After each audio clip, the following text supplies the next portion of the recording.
The morning always began the same way. I woke up at 7, the sun was just touching the corners of the room, and the coffee machine was already preparing the first cup.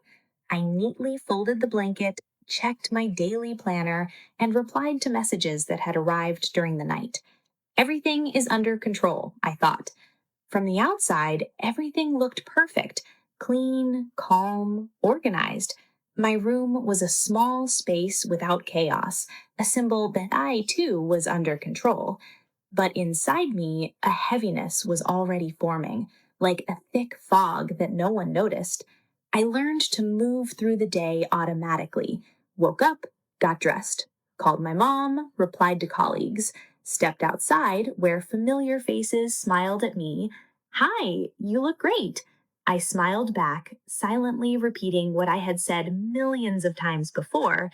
Fine. It wasn't true, but I had learned to perform a convincing act. In the mirror, I controlled every movement of my lips, every lift of my eyebrows. Not too cheerful, not too sad. Balance. Too happy, and it looks fake. Too quiet, and it immediately raises suspicion. My mask worked flawlessly, and most people never even considered that something was boiling inside me. Being fine became a language I mastered perfectly. It made conversations easier, helped me avoid uncomfortable questions, and kept everything under control. I learned it so well that I even forgot what my real behavior looked like without this mask. How are you? They asked me constantly. I answered automatically, fine. I didn't even hear my own voice. It blended into the background noise, and it seemed to me that if I told the truth, the world would stop. People admired my calmness. You're always so stable, so composed, my colleagues said. I smiled and nodded. I felt that they weren't praising my strength, but my ability to silently endure fatigue, emotions, and tension. Sometimes honesty made me uncomfortable for others.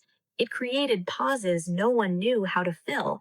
So I chose ease, even when it cost me my inner peace. I edited myself. I filtered out any emotions that might seem too real. I left only the part of me that was easy to show the world. Often, I thought I was losing myself piece by piece. The pain didn't scream.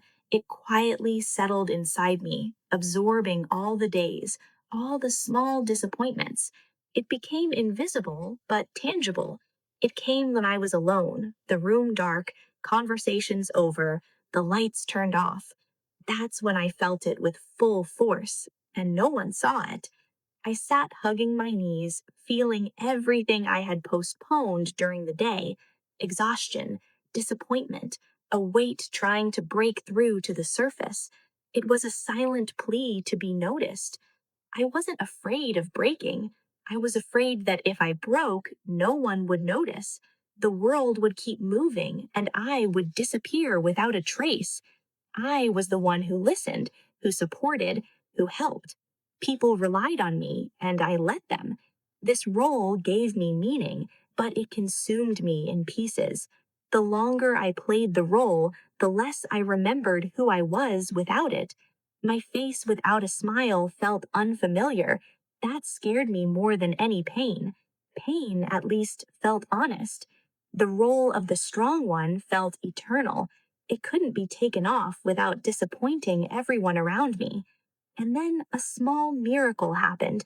Someone said to me, "You don't have to smile if you're tired." It was a simple moment, but it opened my eyes to the fact that truth can exist without a mask. The words were spoken without expectations, without advice, just an observation. For the first time in a long while, I felt lightness. No one tried to fix me. No one asked questions.